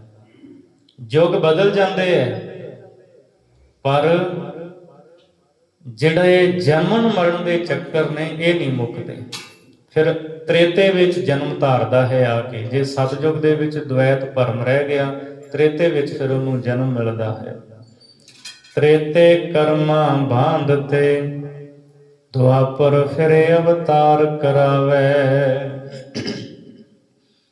ਤ੍ਰੇਤੇ ਵਿੱਚ ਯੱਗ ਆਦਿਕ ਦੇ ਕਰਮਾਂ ਵਿੱਚ ਜਿਹੜੇ ਬੰਨੇ ਜਾਂਦੇ ਹੈ, ਤ੍ਰੇਤੇ ਵਿੱਚ ਯੱਗ ਆਦਿਕ ਬਹੁਤ ਕਰਦੇ ਸੀ, ਉਹਨਾਂ ਕਰਮਾਂ ਵਿੱਚ ਬੰਦੇ ਜਾਂਦੇ ਹੈ, ਮੁਕਤ ਨਹੀਂ ਹੋ ਪਾਉਂਦੇ, ਪ੍ਰੇਮਾ ਭਗਤੀ ਨਹੀਂ ਕਰਦੇ, ਨਾਮ ਨਹੀਂ ਜਪਦੇ। ਤੇ ਫਿਰ ਕੀ ਹੁੰਦਾ ਹੈ? ਦੁਆਪਰ ਫਿਰ ਅਵਤਾਰ ਕਰਾਵੇ। ਫਿਰ ਉਹ ਦੁਆਪਰ ਦੇ ਵਿੱਚ ਜਨਮ ਧਾਰਦੇ ਹੈ। ਜਨਮ ਲੈ ਕੇ ਯੁੱਗ ਬਦਲ ਜਾਂਦਾ ਹੈ, ਪਰ ਉਹਨਾਂ ਦਾ ਜੰਮਣ ਮਰਨਾ ਜਿਹੜਾ ਉਹ ਮੁੱਕਦਾ ਨਹੀਂ ਹੈ। ਸਤਿਯੁਗ ਤੋਂ ਭਰਮ ਕਰਕੇ ਦੁਆਪਰ ਵਿੱਚ ਆ ਗਏ, ਦੁਆਪਰ ਚ ਕਰਮਾਂ ਚ ਬੰਨੇ ਗਏ, ਨਾਮ ਨਹੀਂ ਜਪਿਆ। ਫਿਰ ਇਸ ਤ੍ਰੇਤੇ ਵਿੱਚ ਵਾਹਿਗੁਰੂ ਪਹਿਲਾਂ ਤ੍ਰੇਤੇ ਵਿੱਚ ਆਏ, ਤ੍ਰੇਤੇ ਤੋਂ ਫਿਰ ਦੁਆਪਰ ਵਿੱਚ ਆ ਗਏ, ਕਰਮਾਂ ਕਰਕੇ ਬੰਨੇ ਗਏ। ਦੁਆਪਰ ਮਮਤਾ ਅਹੰਕਾਰ, ਹਉਮੈ ਅੰਦਰ ਗਰਭ ਗਲਾਵੇ। ਦੁਆਪਰ ਵਿੱਚ ਮਮਤਾ, ਮੈਂ ਮੇਰੀ ਦੇਹੀ ਦਾ ਹੰਕਾਰ ਹੋ ਗਿਆ। ਫਿਰ ਇਸ ਹੰਕਾਰ ਕਰਕੇ ਹਉਮੈ ਦੇ ਅੰਦਰ ਹੀ ਗਰਭ ਗਲਾਵੇ, ਇਸ ਹਉਮੈ ਦੇ ਵਿੱਚ ਹੀ ਸੜ ਜਾਂਦੇ ਹੈ, ਉਹ ਗਲ ਜਾਂਦੇ ਹੈ। ਦੁਆਪਰ ਮਮਤਾ ਅਹੰਕਾਰ, ਇਸ ਤਰ੍ਹਾਂ ਪਾਠ ਵੀ ਸ਼੍ਰੋਮਣੀ ਗੁਰਦੁਆਰਾ ਪ੍ਰਬੰਧਕ ਕਮੇਟੀ ਵੱਲੋਂ ਜੋ ਭਾਈ ਗੁਰਦਾਸ ਦੀਆਂ ਵਾਰਾਂ ਪ੍ਰਕਾਸ਼ਿਤ ਕੀਤੀਆਂ ਗਈਆਂ ਹਨ, ਉੱਥੇ ਅਹੰਕਾਰ ਲਿਖਿਆ ਹੋਇਆ ਹੈ, ਕਿਉਂਕਿ ਬਹੁਤ ਸੋਧ ਕੇ ਉਹਨਾਂ ਨੇ ਵੀ ਇਹ ਵਾਰਾਂ ਪ੍ਰਕਾਸ਼ਿਤ ਕੀਤੀਆਂ ਨੇ। ਸਿੱਖ ਰੈਫਰੈਂਸ ਲਾਇਬ੍ਰੇਰੀ ਜੋ ਹੈ, ਜਿਹਦੇ ਵਿੱਚ ਬਹੁਤ ਸਾਰੀਆਂ ਪੁਰਾਤਨ ਹੱਥ ਲਿਖਤ ਪੁਸਤਕਾਂ ਹਨ, ਸਤਿਗੁਰੂ ਦੇ ਸਵਰੂਪ ਹਨ, ਭਾਈ ਗੁਰਦਾਸ ਦੀਆਂ ਵਾਰਾਂ ਦੀਆਂ ਪੁਸਤਕਾਂ ਅਨੇਕਾਂ ਹਨ। ਉੱਥੇ ਅਹੰਕਾਰ ਹੈ, ਭਾਵ ਅਰਥ ਇਹੀ ਹੈ ਕਿ ਹੰਕਾਰ ਕਰਕੇ, ਮਮਤਾ ਕਰਕੇ ਹਉਮੈ ਅੰਦਰ ਹੀ ਬੰਦਾ ਜਿਹੜਾ ਨਾ ਗਲ ਜਾਂਦਾ ਹੈ, ਸੜ ਜਾਂਦਾ ਹੈ। ਤ੍ਰਿਹੋ ਜੁਗਾਂ ਕੇ ਕਰਮ ਕਰ, ਜਨਮ ਮਰਨ ਸੰਸਾਰ ਨਾ ਚੁਕਾਵੇ। ਤਿੰਨਾਂ ਯੁੱਗਾਂ ਦੇ ਜੋ ਜੋ ਕਰਮ ਨਿਰਧਾਰਤ ਸਨ ਉਹ ਕੀਤੇ, ਉਹਨਾਂ ਕਰਮਾਂ ਨੂੰ ਕਰਕੇ ਵੀ ਜੰਮਣ ਤੇ ਮਰਨ ਦਾ ਸੰਸਾ ਜਿਹੜਾ ਹੈ ਭਰਮ, ਉਹ ਦੂਰ ਨਹੀਂ ਹੁੰਦਾ। ਫਿਰ ਕਲ ਯੁਗੇ ਅੰਦਰ ਦੇਹ ਧਰ, ਕਰਮਾਂ ਅੰਦਰ ਫੇਰ ਫਸਾਵੇ। ਦੁਆਪਰ ਤੋਂ ਫਿਰ ਕਲਯੁਗ ਦੇ ਵਿੱਚ ਸਰੀਰ ਧਾਰ ਕੇ ਆ ਜਾਂਦਾ ਹੈ। ਜੀਵਾਤਮਾ ਉਹੀ ਰਹਿੰਦਾ ਹੈ, ਸਰੀਰ ਅਗਲਾ ਮਿਲਦਾ ਹੈ, ਜਦੋਂ ਮਰ ਜਾਂਦਾ ਅਗਲਾ ਸਰੀਰ ਮਿਲਦਾ ਹੈ। ਕਲਯੁਗ ਦੇ ਵਿੱਚ ਦੇਹੀ ਧਾਰ ਕੇ ਆ ਜਾਂਦਾ ਹੈ, ਤੇ ਫਿਰ ਇੱਥੇ ਆਪਣੇ ਆਪ ਨੂੰ ਇਹ ਬੰਦਾ ਕਰਮਾਂ ਵਿੱਚ ਹੀ ਫਸਾ ਲੈਂਦਾ ਹੈ। ਕਦੇ ਕੋਈ ਕਰਮ ਕੀਤਾ, ਕਦੇ ਕੋਈ ਕਰਮ ਕੀਤਾ, ਨਾਮ ਨਹੀਂ ਜਪਦਾ, ਪਰਮੇਸ਼ਰ ਦੀ ਬੰਦਗੀ ਨਹੀਂ ਕਰਦਾ, ਕਰਮਾਂ ਵਿੱਚ ਆਪਣੇ ਆਪ ਨੂੰ ਫਸਾ ਲੈਂਦਾ ਹੈ। ਭਾਈ ਗੁਰਦਾਸ ਜੀ, ਤੁਸੀਂ ਕਿਰਪਾ ਕਰਕੇ ਦੱਸੋ ਕੀ ਕਰਨਾ ਚਾਹੀਦਾ ਹੈ? ਅਵਸਰ ਚੁੱਕਾ ਹੱਥ ਨਾ ਆਵੇ। ਭਾਈ ਗੁਰਦਾਸ ਜੀ ਕਹਿੰਦੇ ਜਿਹੜਾ ਸਮਾਂ ਮਿਲਿਆ ਨਾ, ਇਹ ਬੰਦਗੀ ਕਰਨ ਵਾਸਤੇ ਹੈ। ਗੁਰਬਾਣੀ ਪੜੋ। ਭਈ ਪ੍ਰਾਪਤ ਮਾਨੁਖ ਦੇਹੁਰੀਆ, ਗੋਬਿੰਦ ਮਿਲਣ ਕੀ ਇਹ ਤੇਰੀ ਬਰੀਆ। ਅਵਰ ਕਾਜ ਤੇਰਾ ਕਹਿਤਾ ਨਾ ਕਾਮ, ਮਿਲ ਸਾਧ ਸੰਗਤ ਭਜ ਕੇਵਲ ਨਾਮ। ਇਹ ਅਵਸਰ ਜੇ ਹੱਥੋਂ ਚੁੱਕ ਗਿਆ, ਇੱਕ ਵਾਰ ਇਹ ਸਮਾਂ ਹੱਥੋਂ ਖੁੰਝ ਗਿਆ ਮਨੁੱਖਾ ਜਨਮ ਦਾ, ਭਾਈ ਸਾਹਿਬ ਜੀ ਕਹਿੰਦੇ ਫਿਰ ਹੱਥ ਨਹੀਂ ਆਉਣਾ। ਕੀ ਪਤਾ ਅਗਲੀ ਕਿਹੜੀ ਜੂਨ ਮਿਲ ਜਾਣੀ ਹੈ, ਐਸੀ ਜੂਨ ਮਿਲ ਜਾਏ ਜਿਹਦੇ ਵਿੱਚ ਰੱਬ ਦੀ ਬੰਦਗੀ ਨਹੀਂ ਕੀਤੀ ਜਾ ਸਕਦੀ, ਗੁਣ ਨਹੀਂ ਗਾਏ ਜਾ ਸਕਦੇ। ਤੇ ਇਹ ਮਨੁੱਖਾ ਸਰੀਰ ਜਿਹੜਾ ਹੈ ਇਹ ਉੱਤਮ ਹੈ। ਜੇ ਇਹ ਅਵਸਰ ਹੱਥੋਂ ਚਲਿਆ ਗਿਆ ਫਿਰ ਮੌਕਾ ਹੱਥ ਨਹੀਂ ਲੱਗਣਾ। ਹੁਣ ਅਗਲੀ ਪੌੜੀ 16ਵੀਂ ਪੌੜੀ ਦੇ ਵਿੱਚ ਭਾਈ ਗੁਰਦਾਸ ਜੀ ਵਾਹਿਗੁਰੂ ਪ੍ਰਮਾਤਮਾ ਦੇ ਨਾਮ ਦੀ ਮਹਾਨਤਾ ਦੱਸਦੇ ਆ। ਕਲਯੁਗ ਦੇ ਵਿੱਚ ਪਰਮੇਸ਼ਰ ਦੇ ਨਾਮ ਦੀ ਹੀ ਵਡਿਆਈ ਹੈ। ਕਲਯੁਗ ਕੀ ਸੁਣ ਸਾਧਨਾ, ਕਰਮ ਕਿਰਤ ਕੀ ਚੱਲੇ ਨਾ ਕਾਈ। ਭਾਈ ਗੁਰਦਾਸ ਜੀ ਕਹਿੰਦੇ ਕਲਯੁਗ ਦੀ ਜਿਹੜੀ ਸਾਧਨਾ ਹੈ, ਘਾਲਣਾ ਕਮਾਈ ਹੈ, ਉਹਦੇ ਬਾਰੇ ਵੀ ਸੁਣ ਲਵੋ। ਇੱਥੇ ਕਰਮਾਂ ਦੀ ਪੂਜਾ ਕਿਰਤ ਦੀ ਗੱਲ ਥੋੜੀ ਜਿੰਨੀ ਵੀ ਨਹੀਂ ਚੱਲਦੀ, ਇੱਥੇ ਗੱਲ ਨਾਮ ਦੀ ਚੱਲਣੀ ਹੈ। ਜਪਿਆ ਹੋਇਆ ਨਾਮ ਹੀ ਵਾਹਿਗੁਰੂ ਪ੍ਰਮਾਤਮਾ ਦੇ ਦਰ ਤੇ ਪ੍ਰਵਾਨ ਹੈ। ਕਰਮ ਬੰਦਾ ਜਿੰਨੇ ਮਰਜ਼ੀ ਕਰੀ ਜਾਏ, ਜੇ ਕਵੇ ਵੀ ਨਾਮ ਨਾ ਜਪਾਂ, ਕੱਲਾ ਕਰਮ ਕਰਕੇ ਮੈਂ ਮੁਕਤ ਹੋ ਜਾਵਾਂ, ਭਾਈ ਸਾਹਿਬ ਜੀ ਕਹਿੰਦੇ ਨਹੀਂ। ਕਰਮਾਂ ਦੇ ਨਾਲ, ਕੱਲੀ ਪੂਜਾ ਦੇ ਨਾਲ ਮੁਕਤੀ ਨਹੀਂ ਹੈ। ਬਿਨਾ ਭਜਨ ਭਗਵਾਨ ਕੇ, ਭਾਉ ਭਗਤ ਬਿਨ ਠੌਰ ਨਾ ਪਾਈ। ਪਰਮੇਸ਼ਰ ਦੇ ਭਜਨ ਤੋਂ ਬਿਨਾ, ਪ੍ਰੇਮਾ ਭਗਤੀ ਤੋਂ ਬਿਨਾ ਲੋਕ ਪਰਲੋਕ ਵਿੱਚ ਥਾਂ ਨਹੀਂ ਮਿਲਦਾ। ਜਿਹੜੇ ਨਾਮ ਜਪਦੇ ਆ ਉਹੀ ਪਰਮੇਸ਼ਰ ਦੇ ਦਰ ਤੇ ਥਾਂ ਪ੍ਰਾਪਤ ਕਰਦੇ ਆ। ਭਾਉ ਭਗਤ ਬਿਨ ਠੌਰ ਨਾ ਪਾਈ। ਗਿਆਨੀ ਹਜ਼ਾਰਾ ਸਿੰਘ ਵਾਲਾ ਜੋ ਟੀਕਾ ਹੈ, ਉੱਥੇ ਪਾਈ ਦੀ ਥਾਂ ਤੇ ਪਾਠ ਥਾਈ ਹੈ, ਠੌਰ ਨਾ ਥਾਈ। ਉਹਨੂੰ ਨਾ ਇੱਥੇ ਥਾਂ ਮਿਲਦਾ ਹੈ ਠੌਰ, ਕੋਈ ਜਗ੍ਹਾ ਨਾ ਅੱਗੇ ਪਰਲੋਕ ਵਿੱਚ ਥਾਈ ਥਾਂ ਮਿਲਦਾ, ਜਗ੍ਹਾ ਮਿਲਦੀ ਹੈ। ਸੋ ਇਸ ਤਰ੍ਹਾਂ ਵਿਦਵਾਨ ਅਰਥ ਕਰਦੇ ਹੈ, ਭਾਉ ਭਗਤ ਬਿਨ ਠੌਰ ਨਾ ਪਾਈ। ਵਾਹਿਗੁਰੂ ਦੀ ਬੰਦਗੀ ਤੋਂ ਬਿਨਾ ਕੋਈ ਥਾਂ ਨਹੀਂ ਪ੍ਰਾਪਤ ਹੁੰਦਾ। ਲਹੇ ਕਮਾਣਾ ਏਤ ਜੁਗ, ਪਿਛਲੀ ਜੁਗੀ ਕਰੀ ਕਮਾਈ। ਜਿਹੜੀ ਕਮਾਈ ਕੋਈ ਪਿਛਲੇ ਯੁੱਗਾਂ ਦੇ ਵਿੱਚ ਕੀਤੀ ਹੈ, ਉਹਦਾ ਫਲ ਇਸ ਯੁੱਗ ਵਿੱਚ ਪ੍ਰਾਪਤ ਕਰ ਲੈਂਦਾ ਹੈ। ਪਿਛਲੇ ਯੁੱਗਾਂ ਦਾ ਫਲ ਵੀ ਮਿਲ ਜਾਂਦਾ ਹੈ। ਪਾਇਆ ਮਾਨਸ ਦੇਹ ਕਉ, ਐਥੋਂ ਚੁੱਕਿਆ ਠੌਰ ਨਾ ਠਾਈ। ਭਾਈ ਸਾਹਿਬ ਜੀ ਕਹਿੰਦੇ ਤੂੰ ਮਨੁੱਖਾ ਦੇਹ ਨੂੰ ਪ੍ਰਾਪਤ ਕੀਤਾ ਹੈ, ਇਹ ਵੀ ਤੇਰੇ ਪਿਛਲੇ ਯੁੱਗਾਂ ਦੀ ਕਮਾਈ ਹੈ, ਪੁਰਬ ਦੀ ਕਮਾਈ ਹੈ, ਜੋ ਤੈਨੂੰ ਇਹ ਮਨੁੱਖਾ ਸਰੀਰ ਮਿਲਿਆ ਹੈ। ਐਥੋਂ ਚੁੱਕਿਆ ਠੌਰ ਨਾ ਠਾਈ। ਜੇ ਤੂੰ ਇੱਥੋਂ ਚੁੱਕ ਗਿਆ, ਉੱਕ ਗਿਆ, ਕਿਉਂਕਿ ਮੌਕਾ ਹੁੰਦਾ ਹੈ ਇੱਕ, ਜੇ ਉਹ ਮੌਕਾ ਹੱਥੋਂ ਖੁੰਝ ਗਿਆ ਤੇ ਫਿਰ ਲੋਕ ਪਰਲੋਕ ਵਿੱਚ ਥਾਂ ਨਹੀਂ ਮਿਲਣਾ।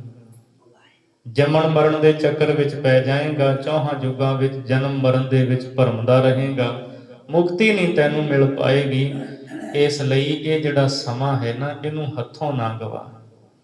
ਅਸੀਂ ਜਦ ਗੁਰੂ ਗ੍ਰੰਥ ਸਾਹਿਬ ਸੱਚੇ ਪਾਤਸ਼ਾਹ ਦੀ ਬਾਣੀ ਪੜ੍ਹਦੇ ਹਾਂ, ਮਹਾਰਾਜ ਨੇ ਵਾਰ-ਵਾਰ ਸਾਨੂੰ ਇਹੀ ਗੱਲ ਸਮਝਾਈ ਹੈ ਵੀ ਤੂੰ ਬੰਦਗੀ ਕਰ, ਤੈਨੂੰ ਇਹ ਸਮਾਂ ਮਿਲਿਆ ਹੈ। ਜੇ ਸਮਾਂ ਹੱਥੋਂ ਲੰਘ ਗਿਆ ਤੇ ਫਿਰ ਕੁਛ ਵੀ ਨਹੀਂ ਤੂੰ ਕਰ ਪਾਏਗਾ। ਬਾਬਾ ਕਬੀਰ ਜੀ ਨੂੰ ਪੜ੍ਹੋ, ਜਬ ਲਗ ਜਰਾ ਰੋਗ ਨਹੀਂ ਆਇਆ, ਜਬ ਲਗ ਕਾਲ ਗ੍ਰਸੀ ਨਹੀਂ ਕਾਇਆ, ਜਬ ਲਗ ਬਿਕਲ ਭਈ ਨਹੀਂ ਬਾਣੀ, ਭਜ ਲਿਹ ਰੇ ਮਨ ਸਾਰੰਗ ਪਾਣੀ। ਅਬ ਨਾ ਭਜਸ ਭਜਸ ਕਬ ਭਾਈ, ਆਵੇ ਅੰਤ ਨਾ ਭਜਿਆ ਜਾਈ। ਕਹਿੰਦੇ ਜੇ ਹੁਣ ਤੂੰ ਭਜਨ ਸਿਮਰਨ ਨਹੀਂ ਕਰਦਾ ਫਿਰ ਕਦੋਂ ਕਰੇਗਾ? ਅੰਤ ਸਮਾਂ ਉਦੋਂ ਤਾਂ ਬੰਦਗੀ ਨਹੀਂ ਕਰ ਪਾਏਗਾ ਤੂੰ। ਇਸ ਲਈ ਹੁਣ ਸਮਾਂ ਹੈ ਤੇਰੇ ਕੋਲ। ਕਲਯੁਗ ਕੇ ਉਪਕਾਰ ਸੁਣ, ਜੈਸੇ ਭੇਦ ਅਥਰ ਬਣ ਗਾਈ। ਕਲਯੁਗ ਦੇ ਉਪਕਾਰ ਸੁਣੋ, ਜਿਸ ਤਰ੍ਹਾਂ ਅਥਰਬਣ ਵੇਦ ਉਹਨੇ ਵੀ ਗਾ ਕੇ ਦੱਸੇ ਹੈ, ਉਹ ਵੀ ਸਾਖ ਭਰਦਾ ਹੈ, ਉਹ ਵੀ ਗਵਾਹੀ ਦਿੰਦਾ ਹੈ, ਉਹ ਵੀ ਇਹ ਗੱਲ ਕਹਿੰਦਾ ਹੈ। ਕੀ ਕਹਿੰਦਾ ਹੈ? ਭਾਉ ਭਗਤ ਪਰਵਾਨ ਹੈ, ਜਗ ਹੋਮ ਤੇ ਪੁਰਬ ਕਮਾਈ। ਇਸ ਕਲਯੁਗ ਦੇ ਸਮੇਂ ਵਿੱਚ ਪ੍ਰੇਮਾ ਭਗਤੀ ਹੀ ਪ੍ਰਵਾਨ ਹੈ ਪਰਮੇਸ਼ਰ ਦੇ ਦਰ ਤੇ। ਹੋਰ ਜਿਹੜੇ ਕਰਮ ਯੱਗ ਹਵਨ ਉਹ ਪ੍ਰਵਾਨ ਨਹੀਂ ਹਨ। ਭਾਉ ਭਗਤ ਪ੍ਰਵਾਨ ਹੈ। ਪ੍ਰੇਮਾ ਭਗਤੀ ਪਰਮੇਸ਼ਰ ਦੀ, ਨਾਮ ਜਪਣਾ ਇਹ ਕਲਯੁਗ ਵਿੱਚ ਪ੍ਰਵਾਨ ਹੈ। ਜਗ ਹੋਮ ਤੇ ਪੁਰਬ ਕਮਾਈ, ਜੋ ਯਗ ਕਰਨਾ ਹੋਮ, ਇਹ ਤਾਂ ਪਹਿਲੇ ਯੁੱਗਾਂ ਦੀ ਕਮਾਈ ਸੀ, ਲੋਕ ਪਹਿਲਾਂ ਕਰਦੇ ਸੀ, ਪਰ ਹੁਣ ਇਹਨਾਂ ਦਾ ਕੋਈ ਬਹੁਤਾ ਲਾਭ ਨਹੀਂ ਹੈ। ਕਰਕੇ ਨੀਚ ਸਦਾਵਣਾ, ਤਾਂ ਪ੍ਰਭ ਲੇਖੈ ਅੰਦਰ ਪਾਈ। ਭਾਈ ਗੁਰਦਾਸ ਜੀ ਦੱਸਦੇ ਹੈ ਕਿ ਜਿਹੜੀ ਪ੍ਰੇਮਾ ਭਗਤੀ ਕਰਨੀ ਹੈ, ਨਾਮ ਜਪਣਾ ਹੈ, ਸੇਵਾ ਸਿਮਰਨ ਕਰਨਾ ਹੈ, ਇਹ ਕਰਕੇ ਤੇ ਆਪਣੇ ਆਪ ਨੂੰ ਨੀਵਾਂ ਸਦਵਾਉਣਾ ਹੈ। ਇਹ ਨਹੀਂ ਵੀ ਨਾਮ ਜਪ ਕੇ ਤਾਂ ਆਪਣੇ ਆਪ ਨੂੰ ਕਹਿਣਾ ਵੀ ਮੇਰੇ ਵਰਗਾ ਕੋਈ ਹੈ ਹੀ ਨਹੀਂ, ਮੈਂ ਹੀ ਨਾਮ ਰਸੀਆਂ ਹਾਂ, ਬਾਕੀ ਤਾਂ ਐਵੇਂ ਤੁਰੇ ਫਿਰਦੇ। ਨਿਮਰਤਾ ਰੱਖਣੀ ਹੈ। ਸਤਿਗੁਰੂ ਦੀ ਬਾਣੀ ਦਾ ਬਚਨ ਹੈ, ਭਾਉ ਭਗਤ ਕਰ ਨੀਚ ਸਦਾਏ, ਤਉ ਨਾਨਕ ਮੋਖੰਤਰ ਪਾਏ। ਪ੍ਰੇਮਾ ਭਗਤੀ ਕਰਕੇ ਜਿਹੜਾ ਆਪਣੇ ਆਪ ਨੂੰ ਨੀਵਾਂ ਜਣਾਉਂਦਾ ਹੈ, ਨਿਮਰਤਾ ਧਾਰ ਕੇ ਰੱਖਦਾ ਹੈ, ਜਿਹਦੇ ਅੰਦਰ ਹੰਕਾਰ ਨਹੀਂ ਰਹਿੰਦਾ, ਤਉ ਨਾਨਕ ਮੋਖੰਤਰ ਪਾਏ। ਸਾਹਿਬ ਜੀ ਕਹਿੰਦੇ ਫਿਰ ਉਹ ਮੁਕਤੀ ਪਾ ਲੈਂਦਾ ਹੈ। ਪ੍ਰੇਮਾ ਭਗਤੀ ਕਰਨੀ ਹੈ, ਪਰ ਨਿਮਰਤਾ ਧਾਰ ਕੇ, ਕਰਕੇ ਨੀਚ ਸਦਾਵਣਾ, ਤਾਂ ਪ੍ਰਭ ਲੇਖੈ ਅੰਦਰ ਪਾਈ। ਫਿਰ ਪਰਮਾਤਮਾ ਉਹਦੀ ਕੀਤੀ ਪ੍ਰੇਮਾ ਭਗਤੀ ਨੂੰ ਲੇਖੇ ਵਿੱਚ ਪਾਉਂਦਾ ਹੈ। ਕਲਯੁਗ ਨਾਵੇ ਕੀ ਵਡਿਆਈ। ਭਾਈ ਗੁਰਦਾਸ ਜੀ ਕਹਿੰਦੇ ਕਲਯੁਗ ਦੇ ਵਿੱਚ ਨਾਮ ਦੀ ਹੀ ਵਡਿਆਈ ਹੈ। ਇੱਥੇ ਨਾਮ ਜਪਣ ਵਾਲੇ ਭਜਨੀਕ ਸਾਧੂ ਹੀ ਪਰਮਾਤਮਾ ਦੇ ਦਰ ਤੇ ਸਤਿਕਾਰ ਪਾਉਂਦੇ ਐ। ਇਸ ਲਈ ਨਾਮ ਜਪੋ ਤੇ ਨਾਮ ਜਪਾਵੋ। ਸਤਿਗੁਰੂ ਨੇ ਤਾਂ ਸਾਨੂੰ ਗੁਰਬਾਣੀ ਦਾ ਕੋਈ ਸ਼ਬਦ ਤੁਸੀਂ ਪੜ੍ਹ ਲਵੋ, ਹਰ ਸ਼ਬਦ ਵਿੱਚ ਮਹਾਰਾਜ ਨਾਮ ਜਪਣ ਦਾ ਉਪਦੇਸ਼ ਦਿੰਦੇ ਐ। ਨਾਮ ਜਪੋ ਮੇਰੇ ਸਾਜਨ ਸੈਨਾ, ਨਾਮ ਬਿਨਾ ਮੈਂ ਅਵਰ ਨਾ ਕੋਈ, ਵੱਡਾ ਭਾਗ ਗੁਰਮੁਖ ਹਰ ਲੈਣਾ। ਆਪ ਜਪਣਾ ਤੇ ਹੋਰਾਂ ਨੂੰ ਜਪਾਉਣਾ, ਇਹ ਗੁਰਸਿੱਖ ਉਹਦਾ ਜੀਵਨ ਹੁੰਦਾ ਹੈ। ਗੁਰ ਸਤਿਗੁਰ ਕਾ ਜੋ ਸਿੱਖ ਅਖਾਏ, ਸੋ ਭਲ ਕੇ ਉਠ ਹਰ ਨਾਮ ਤੇ ਆਵੇ। ਉਦਮ ਕਰੇ ਭਲ ਕੇ ਪ੍ਰਭਾਤੀ, ਇਸਨਾਨ ਕਰੇ ਅੰਮ੍ਰਿਤਸਰ ਨਹਾਵੇ। ਉਪਦੇਸ਼ ਗੁਰੂ ਹਰ ਹਰ ਜਪ ਜਾਪੈ, ਸਭ ਕਿਲ ਬਿਖ ਪਾਪ ਦੋਖ ਲਹਿ ਜਾਵੇ। ਫਿਰ ਚੜ੍ਹੈ ਦਿਵਸ ਗੁਰਬਾਣੀ ਗਾਵੇ, ਬਹਿੰਦਿਆਂ ਉੱਠਦਿਆਂ ਹਰ ਨਾਮ ਤੇ ਆਵੇ। ਜੋ ਸਾਸ ਗਿਰਾਸ ਧਿਆਏ ਮੇਰਾ ਹਰ ਹਰ, ਸੋ ਗੁਰਸਿੱਖ ਗੁਰੂ ਮਨ ਪਾਵੇ। ਉਹ ਗੁਰੂ ਨੂੰ ਚੰਗਾ ਲੱਗਦਾ ਹੈ। ਸੋ ਕਲਯੁਗ ਦੇ ਵਿੱਚ ਨਾਮ ਦੀ ਹੀ ਵਡਿਆਈ ਹੈ। ਹੁਣ ਅਗਲੀ ਪੌੜੀ ਦੇ ਵਿੱਚ ਭਾਈ ਗੁਰਦਾਸ ਜੀ ਜਦ ਯੁੱਗ ਬਦਲਦੇ ਨੇ, ਕੀ ਤਬਦੀਲੀਆਂ ਆਉਂਦੀਆਂ ਨੇ, ਸਮਾਂ ਬਦਲਦਾ ਹੈ, ਕੀ ਕੁਝ ਹੁੰਦਾ ਹੈ, ਉਹਦਾ ਹੁਣ ਜ਼ਿਕਰ ਕਰਦੇ ਨੇ। ਕਿਉਂਕਿ ਗੁਰੂ ਨਾਨਕ ਸਾਹਿਬ ਜੀ ਦੇ ਅਵਤਾਰ ਦੀ, ਸਤਿਗੁਰੂ ਦੇ ਪ੍ਰਕਾਸ਼ ਦੀ ਅਗਲੀਆਂ ਆਉਣ ਵਾਲੀਆਂ ਪੌੜੀਆਂ ਦੇ ਵਿੱਚ ਭਾਈ ਗੁਰਦਾਸ ਜੀ ਦੱਸਣਗੇ। ਤੇ ਗੁਰੂ ਨਾਨਕ ਸਾਹਿਬ ਦੇ ਪ੍ਰਕਾਸ਼ ਤੋਂ ਪਹਿਲਾਂ ਕਿਵੇਂ ਇੱਥੇ ਲੋਕ ਨਫ਼ਰਤ ਕਰਦੇ ਐ, ਪਖੰਡ ਫੈਲਿਆ ਹੋਇਆ ਹੈ, ਉਹਦਾ ਸਾਰਾ ਜ਼ਿਕਰ ਭਾਈ ਸਾਹਿਬ ਜੀ ਹੁਣ ਕਰਨਗੇ। ਸੋ ਪਹਿਲੀ ਵਾਰ ਦੀ 17ਵੀਂ ਪੌੜੀ ਦੇ ਵਿੱਚ ਜ਼ਿਕਰ ਕਰਦੇ ਨੇ, ਜੁਗ ਕਰਦੀ ਜਬ ਹੋਵਹਿ, ਉਲਟੇ ਜੁਗ ਕਿਆ ਹੋਏ ਵਰਤਾਰਾ। ਜਦੋਂ ਜੁਗ ਗਰਦੀ ਹੁੰਦੀ ਹੈ, ਜੁਗ ਗਰਦੀ ਕਹਿੰਦੇ ਆ ਬਦਲਾਵ, ਜਦ ਸਮਾਂ ਬਦਲਦਾ ਹੈ, ਰਾਜ ਬਦਲਦਾ ਹੈ, ਜਦ ਤਖਤੇ ਪਲਟੇ ਜਾਂਦੇ ਹੈ, ਕੀ ਹੁੰਦਾ ਹੈ? ਜੁਗ ਗਰਦੀ ਜਬ ਹੋਵਹਿ, ਉਲਟੇ ਜੁਗ ਕਿਆ ਹੋਏ ਵਰਤਾਰਾ। ਜਦੋਂ ਜੁਗ ਬਦਲੀ ਦਾ ਸਮਾਂ ਆ ਜਾਂਦਾ ਹੈ ਤਾਂ ਜੁਗ ਉਲਟ ਜਾਂਦਾ ਹੈ, ਜੁਗ ਪਲਟ ਜਾਂਦੇ ਆ, ਉਦੋਂ ਕੀ ਵਰਤਾਰਾ ਹੁੰਦਾ ਹੈ? ਫਿਰ ਉਹ ਵਰਤਾਰਾ ਦੱਸਦੇ ਅੱਗੇ ਕੀ ਹੁੰਦਾ ਹੈ। ਉੱਠੇ ਗਿਲਾਨ ਜਗਤ ਵਿੱਚ, ਵਰਤੇ ਪਾਪ ਭ੍ਰਿਸ਼ਟ ਸੰਸਾਰਾ। ਜਦ ਜੁਗ ਗਰਦੀ ਹੁੰਦੀ ਹੈ ਨਾ, ਭਾਈ ਸਾਹਿਬ ਕਹਿੰਦੇ ਫਿਰ ਜਗਤ ਵਿੱਚ ਗਿਲਾਨੀ ਪੈਦਾ ਹੋ ਜਾਂਦੀ ਹੈ। ਗਿਲਾਨੀ ਤੋਂ ਭਾਵ ਨਫ਼ਰਤ। ਲੋਕ ਇੱਕ ਦੂਜੇ ਤੋਂ ਨਫ਼ਰਤ ਕਰਨ ਲੱਗ ਪੈਂਦੇ ਐ, ਈਰਖਾ ਕਰਨ ਲੱਗ ਪੈਂਦੇ ਐ, ਜਦ ਜੁਗ ਗਰਦੀ ਹੁੰਦੀ ਹੈ। ਵਰਤੇ ਪਾਪ ਭ੍ਰਿਸ਼ਟ ਸੰਸਾਰਾ। ਸਾਰੇ ਸੰਸਾਰ ਵਿੱਚ ਪਾਪ ਹੋਣ ਲੱਗ ਪੈਂਦੇ ਹੈ, ਪਾਪ ਵਰਤ ਜਾਂਦਾ ਹੈ, ਸੰਸਾਰ ਭ੍ਰਿਸ਼ਟ ਹੋ ਜਾਂਦਾ ਹੈ, ਗੰਦਾ ਹੋ ਜਾਂਦਾ ਹੈ। ਵਰਨਾ ਵਰਨ ਨ ਭਾਵਨੀ, ਖਹਿ ਖਹਿ ਜਲਨ ਬਾਂਸ ਅੰਗਿਆਰਾ। ਕੀ ਹੁੰਦਾ ਹੈ ਹੋਰ? ਵਰਨਾ ਵਰਨ ਨ ਭਾਵਨੀ, ਕਹਿੰਦੇ ਇੱਕ ਵਰਨ ਉਹਨੂੰ ਦੂਜੇ ਵਰਨ ਦੇ ਲੋਕ ਚੰਗੇ ਨਹੀਂ ਲੱਗਦੇ। ਬ੍ਰਾਹਮਣਾਂ ਨੂੰ ਖੱਤਰੀ ਨਹੀਂ ਭਾਉਂਦੇ ਚੰਗੇ ਲੱਗਦੇ, ਖੱਤਰੀਆਂ ਨੂੰ ਬ੍ਰਾਹਮਣ ਨਹੀਂ ਲੱਗਦੇ। ਇਸੇ ਤਰ੍ਹਾਂ ਵੈਸ਼ ਸ਼ੂਦਰ ਇੱਕ ਦੂਜੇ ਦੇ ਨਾਲ ਈਰਖਾ ਕਰਦੇ ਨੇ, ਇੱਕ ਦੂਜੇ ਵਰਨ ਇਹਨਾਂ ਨੂੰ ਚੰਗੇ ਨਹੀਂ ਲੱਗਦੇ। ਫਿਰ ਕੀ ਹੁੰਦਾ ਹੈ? ਖਹਿ ਖਹਿ ਜਲਨ ਬਾਂਸ ਅੰਗਿਆਰਾ।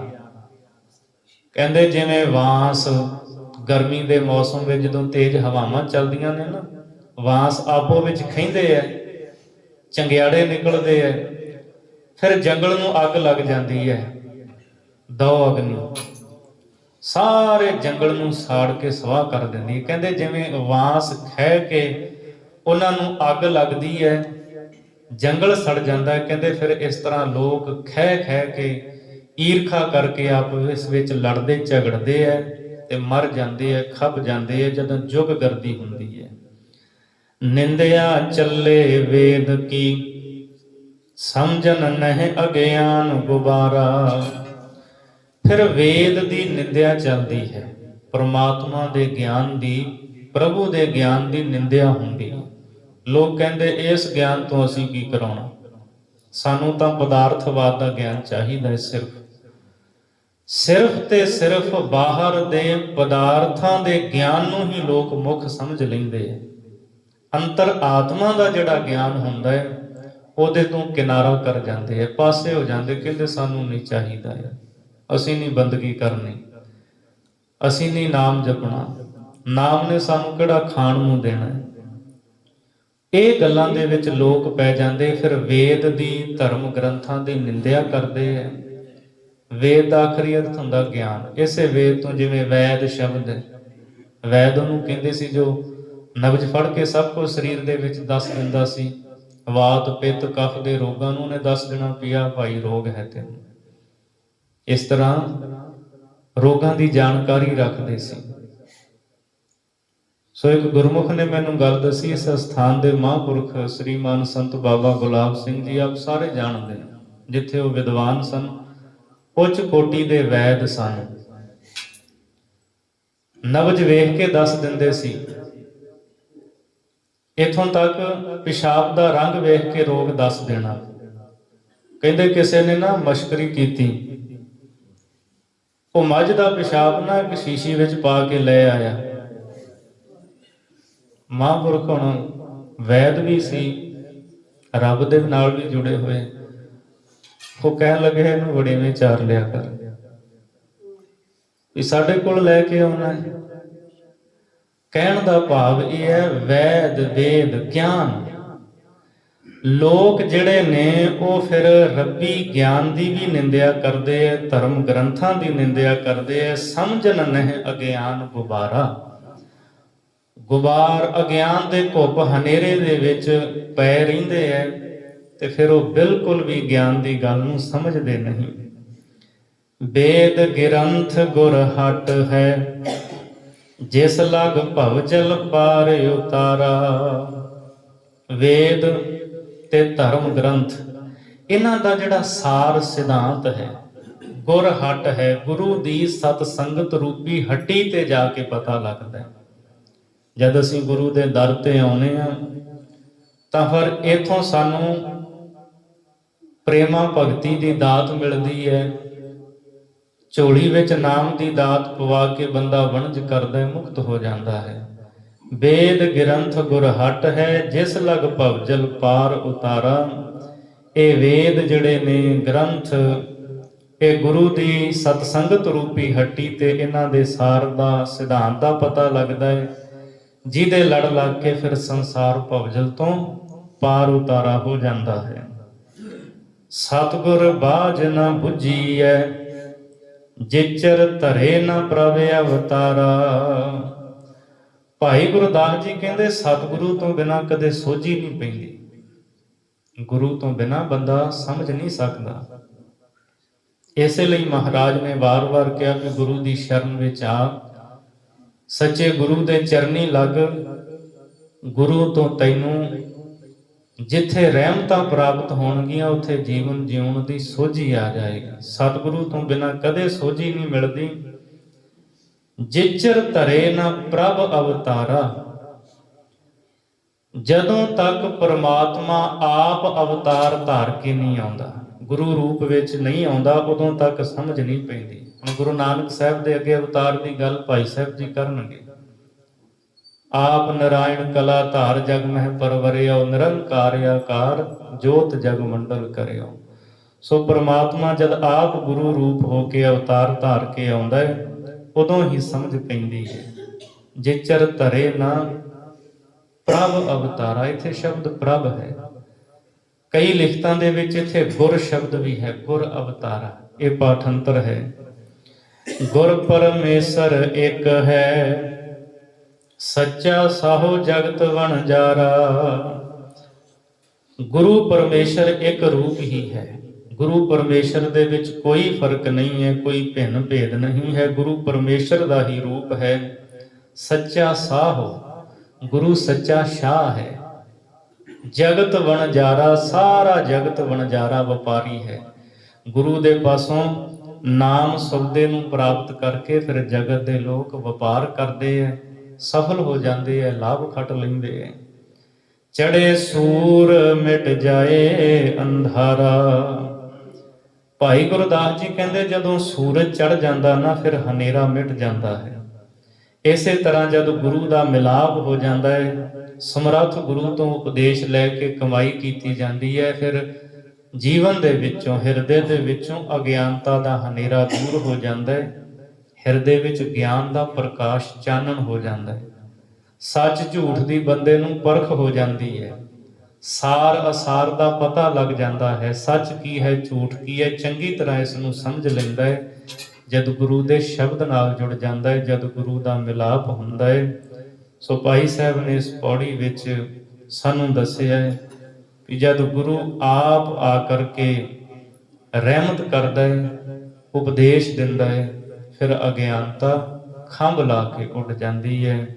ਸੋ ਭਾਈ ਸਾਹਿਬ ਦੀਆਂ ਇੱਥੋਂ ਪਹਿਲੀ ਵਾਰ ਦੀਆਂ 17 ਪੌੜੀਆਂ ਤੱਕ ਇਹ ਵਿਚਾਰ ਹੋਈ ਹੈ। ਅਵਦੋਖ ਸ਼ਬਦ ਉਹਨਾਂ ਮਹਾਨ ਸ਼ਹੀਦਾਂ ਵਾਸਤੇ ਵੀ ਆਪਾਂ ਜ਼ਰੂਰ ਜ਼ਿਕਰ ਕਰਨਾ ਹੈ। ਵੈਸੇ ਤਾਂ ਹਰ ਦਿਨ ਕੋਈ ਐਸਾ ਦਿਨ ਨਹੀਂ ਹੁੰਦਾ ਜਦੋਂ ਸਾਡੇ ਸਿੱਖ ਇਤਿਹਾਸ, ਗੁਰ ਇਤਿਹਾਸ ਦੇ ਵਿੱਚ ਕੋਈ ਸ਼ਹਾਦਤ ਨਾ ਹੋਈ ਹੋਵੇ, ਪਰ ਕੁਝ ਐਸੇ ਹੁੰਦੇ ਨੇ ਜਿਹੜੇ ਸਦਾ ਚੇਤੇ ਰਹਿੰਦੇ ਹੈ। ਜੂਨ 1984 ਦੇ ਵਿੱਚ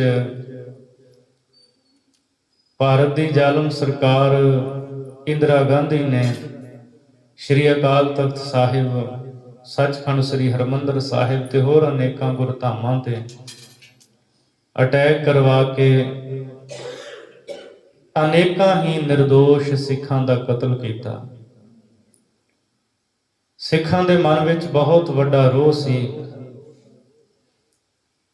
ਅਸੀਂ ਪੁਰਾਣੇ ਸਮੇਂ ਤੋਂ ਦੇਖਦੇ ਆਉਂਦੇ ਹਾਂ, ਜਦ ਇਤਿਹਾਸ ਨੂੰ ਪੜ੍ਹਦੇ ਹਾਂ, ਕਦੇ ਮੱਸਾ ਰੰਘੜ ਇਸ ਅਸਥਾਨ ਦੀ ਬੇਅਦਬੀ ਕਰਦਾ ਹੈ, ਭਾਈ ਸੁੱਖਾ ਸਿੰਘ, ਮਹਿਤਾਬ ਸਿੰਘ ਆਉਂਦੇ ਹੈ, ਸਿਰ ਵੱਢ ਕੇ ਲੈ ਜਾਂਦੇ ਹੈ, ਖਿੱਦੋ ਬਣਾ ਕੇ ਉਹਦੇ ਸਿਰ ਦੀ ਖੇਡਦੇ ਹੈ। ਫਿਰ ਯੋਧੇ ਸੂਰਬੀਰ ਨੇ, ਇੰਦਰਾ ਗਾਂਧੀ ਨੇ ਅਟੈਕ ਕੀਤਾ ਤਾਂ ਸਿੱਖਾਂ ਦੇ ਮਨ ਵਿੱਚ ਅੱਗ ਦੇ ਭਾਂਬੜ ਬਲ ਗਏ। ਆਪ ਸਾਰੇ ਜਾਣਦੇ ਹੋ ਭਾਈ ਬੇਅੰਤ ਸਿੰਘ ਤੇ ਭਾਈ ਸਤਵੰਤ ਸਿੰਘ, ਉਹਨਾਂ ਨੇ 31 ਅਕਤੂਬਰ 1984 ਨੂੰ, ਜੋ ਇੰਦਰਾ ਗਾਂਧੀ ਦੀ ਸੁਰੱਖਿਆ ਦੇ ਵਿੱਚ ਹੀ ਸਨ, ਉਹਦੀ ਰਿਹਾਇਸ਼ ਤੇ ਹੀ ਉਹਨੂੰ ਗੋਲੀਆਂ ਦੇ ਨਾਲ ਭੁੰਨ ਕੇ ਉਹਨੂੰ ਉਹਦੇ ਕੀਤੀ ਦੀ ਸਜ਼ਾ ਦੇ ਦਿੱਤੀ। ਜੋ ਉਹਨੇ ਕੀਤਾ ਸੀ, ਪਾਪ ਕੀਤਾ ਸੀ, ਉਹਨੂੰ ਭੁਗਤਾ ਦਿੱਤਾ। ਭਾਈ ਸਤਵੰਤ ਸਿੰਘ ਤੇ ਭਾਈ ਬੇਅੰਤ ਸਿੰਘ, ਜਦੋਂ ਉਹਨਾਂ ਨੇ ਇੰਦਰਾ ਨੂੰ ਗੋਲੀਆਂ ਮਾਰ ਕੇ ਭੁੰਨ ਦਿੱਤਾ, ਆਪਣਾ ਕੰਮ ਕਰ ਲਿਆ, ਹਥਿਆਰ ਰੱਖ ਦਿੱਤੇ। ਸੁਰੱਖਿਆ ਕਰਮੀ ਹੋਰ ਸੀ, ਉਹ ਨੇੜੇ ਆ ਗਏ, ਫੜ ਕੇ ਕਮਰੇ ਵਿੱਚ ਲੈ ਗਏ। ਉੱਥੇ ਗਾਲੀ ਗਲੋਚ ਹੋ ਗਿਆ। ਦੂਜੇ ਸੁਰੱਖਿਆ ਕਰਮੀਆਂ ਨੇ ਗੋਲੀ ਚਲਾ ਦਿੱਤੀ। ਭਾਈ ਸਤਵੰਤ ਸਿੰਘ ਨੂੰ ਨਿਸ਼ਾਨਾ ਬਣਾਇਆ, ਪਰ ਉਸੇ ਵੇਲੇ ਭਾਈ ਬੇਅੰਤ ਸਿੰਘ ਅੱਗੇ ਆ ਗਏ। ਭਾਈ ਬੇਅੰਤ ਸਿੰਘ ਉਦੋਂ ਹੀ ਮੌਕੇ ਤੇ ਸ਼ਹੀਦ ਹੋ ਗਏ। ਭਾਈ ਸਤਵੰਤ ਸਿੰਘ ਦੇ ਗੋਲੀ ਰੀੜ੍ਹ ਦੀ ਹੱਡੀ ਕੋਲ ਜਾ ਲੱਗੀ। ਅਖੀਰ ਤੱਕ ਉਹ ਜਾਣ ਬੁੱਝ ਕੇ ਡਾਕਟਰਾਂ ਨੇ ਨਹੀਂ ਕੱਢੀ ਸੀ ਵੀ ਇਸ ਪੀੜ ਦੇ ਨਾਲ ਤੜਫਦਾ ਰਹੇ। ਚਲੋ ਮੁਕੱਦਮਾ ਚੱਲਿਆ। ਭਾਈ ਕੇਹਰ ਸਿੰਘ, ਭਾਈ ਸਤਵੰਤ ਸਿੰਘ, ਬੇਅੰਤ ਸਿੰਘ ਤੇ ਇੱਕ ਭਾਈ ਬਲਬੀਰ ਸਿੰਘ, ਇਹਨਾਂ ਨੂੰ ਦੋਸ਼ੀ ਸਾਬਤ ਕੀਤਾ ਗਿਆ ਕਿ ਇਹਨਾਂ ਨੇ ਇੰਦਰਾ ਗਾਂਧੀ ਨੂੰ ਮਾਰਿਆ। ਅਖੀਰ ਭਾਈ ਬਲਬੀਰ ਸਿੰਘ ਨੂੰ ਸੁਪਰੀਮ ਕੋਰਟ ਨੇ ਰਿਹਾ ਕਰ ਦਿੱਤਾ। ਭਾਈ ਕੇਹਰ ਸਿੰਘ ਤੇ ਭਾਈ ਸਤਵੰਤ ਸਿੰਘ ਨੂੰ ਫਾਂਸੀ ਦੀ ਸਜ਼ਾ ਸੁਣਾਈ ਗਈ। ਭਾਈ ਸਤਵੰਤ ਸਿੰਘ, ਉਹਨਾਂ ਦੀ ਮੰਗਣੀ ਹੋਈ ਸੀ, ਰਿਸ਼ਤਾ ਹੋਇਆ ਸੀ ਬੀਬੀ ਸੁਰਿੰਦਰ ਕੌਰ ਦੇ ਨਾਲ, ਪਰ ਉਹਨਾਂ ਨੂੰ ਵਿਆਹ ਦੀ ਆਗਿਆ ਨਹੀਂ ਦਿੱਤੀ। ਸਰਕਾਰ ਨੇ ਜੇਲ੍ਹ ਚੋਂ ਰਿਹਾ ਨਹੀਂ ਕੀਤਾ। ਬੀਬੀ ਸੁਰਿੰਦਰ ਕੌਰ ਨੇ ਭਾਈ ਸਤਵੰਤ ਸਿੰਘ ਦੀ ਫੋਟੋ ਦੇ ਨਾਲ ਹੀ ਗੁਰੂ ਗ੍ਰੰਥ ਸਾਹਿਬ ਜੀ ਦੀ ਹਜ਼ੂਰੀ ਵਿੱਚ ਲਾਵਾਂ ਲਈਆਂ ਤੇ ਸਹੁਰੇ ਘਰ ਆ ਗਈ। ਜੱਜ ਸਾਹਿਬ ਦੇ ਵਿੱਚ ਪ੍ਰਪੱਕ ਰਹਿੰਦਿਆਂ ਹੋਇਆਂ ਆਪਣਾ ਸਮਾਂ ਬਤੀਤ ਕੀਤਾ। ਅੱਜ ਤੋਂ ਕੁਝ ਸਾਲ ਪਹਿਲਾਂ ਉਹ ਵੀ ਸੰਸਾਰ ਤੋਂ ਤੁਰ ਗਏ। ਤਾਂ ਅੱਜ ਦਾ 6 ਜਨਵਰੀ 1999 ਨੂੰ ਭਾਈ ਕੇਹਰ ਸਿੰਘ ਤੇ ਭਾਈ ਸਤਵੰਤ ਸਿੰਘ ਨੂੰ ਦਿੱਲੀ ਦੀ ਤਿਹਾੜ ਜੇਲ੍ਹ ਦੇ ਵਿੱਚ ਫਾਂਸੀ ਦੇ ਉੱਤੇ ਚਾੜ੍ਹ ਦਿੱਤਾ ਗਿਆ ਸੀ। ਇਹ ਦੋਵੇਂ ਸੂਰਬੀਰ ਯੋਧੇ ਭਾਈ ਕੇਹਰ ਸਿੰਘ ਤੇ ਭਾਈ ਸਤਵੰਤ ਸਿੰਘ ਸਤਿ ਸ੍ਰੀ ਅਕਾਲ ਦੇ ਜੈਕਾਰੇ ਵਜਾਉਂਦੇ ਹੋਏ ਫਾਂਸੀ ਦੇ ਰੱਸੇ ਨੂੰ ਆਪਣੇ ਗਲ ਵਿੱਚ ਪਾ ਕੇ ਸ਼ਹੀਦ ਹੋ ਗਏ। ਭਾਈ ਸਤਵੰਤ ਸਿੰਘ ਨੇ ਪਿਤਾ ਨੂੰ ਮਿਲਣ ਵੇਲੇ ਕਿਹਾ ਸੀ, ਮੇਰੀ ਮੌਤ ਤੇ ਰੋਣਾ ਨਹੀਂ ਕਿਸੇ ਨੇ, ਤੁਸੀਂ ਉੱਚੀ ਆਵਾਜ਼ ਵਿੱਚ ਜੈਕਾਰੇ ਛੱਡਣੇ ਨੇ। ਮੇਰੀ ਦਿਲੀ ਖਾਹਿਸ਼ ਹੈ ਕਿ ਮੈਂ ਦੁਬਾਰਾ ਫਿਰ ਜਨਮ ਲੈ ਕੇ ਆਵਾਂ ਤੇ ਜਿਹੜੇ ਦੋਸ਼ੀ ਨੇ ਉਹਨਾਂ ਨੂੰ ਮੈਂ ਸਜ਼ਾਵਾਂ ਦਿਆਂ। ਸੋ ਐਸੀ ਚਾਹਨਾ ਉਹਨਾਂ ਸੂਰਬੀਰ ਯੋਧਿਆਂ ਦੇ ਮਨ ਵਿੱਚ ਸੀ। ਅੱਜ ਭਾਈ ਸਤਵੰਤ ਸਿੰਘ, ਭਾਈ ਕੇਹਰ ਸਿੰਘ ਦਾ 33ਵਾਂ ਸ਼ਹੀਦੀ ਦਿਹਾੜਾ ਹੈ। ਸੋ ਉਹਨਾਂ ਯੋਧਿਆਂ ਸੂਰਬੀਰਾਂ ਨੂੰ ਪ੍ਰਣਾਮ ਹੈ। ਸਤਿਗੁਰੂ ਰਹਿਮਤ ਕਰਨ। ਬੋਲਦਿਆਂ ਬੇਅੰਤ ਭੁੱਲਾਂ ਹੋ ਗਈਆਂ ਹੋਣਗੀਆਂ, ਭੁੱਲਾਂ ਦੀ ਖਿਮਾ ਬਖਸ਼ਣੀ ਜੀ, ਅਗਾਂਹ ਵਾਸਤੇ ਸੁਮਤ ਬਖਸ਼ਣੀ ਜੀ। ਗੁਰ ਪਰਮੇਸ਼ਰ ਇੱਕ ਹੈ, ਸੱਚਾ ਸਾਹੋ ਜਗਤ ਵਣਜਾਰਾ, ਚੜੇ ਸੂਰ ਮਿਟ ਜਾਏ ਅੰਧਾਰਾ। ਵਾਹਿਗੁਰੂ ਜੀ ਕਾ ਖਾਲਸਾ, ਵਾਹਿਗੁਰੂ ਜੀ ਕੀ ਫਤਿਹ। ਤੂੰ ਠਾਕੁਰ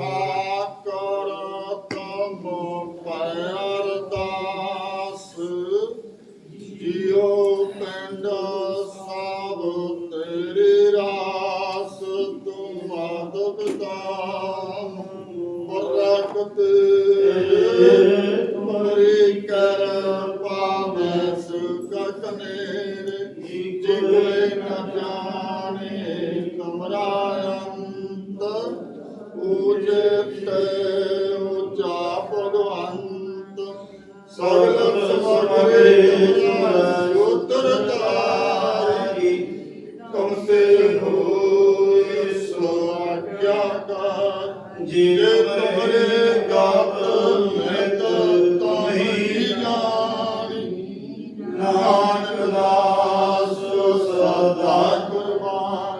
ਤੁਧ ਆਗੇ ਅਰਦਾਸ ਹਮਾਰੀ, ਜਿਉ ਪਿੰਡ ਸਾਹਿਬ ਤੇਰਾ ਵਾਹਿਗੁਰੂ।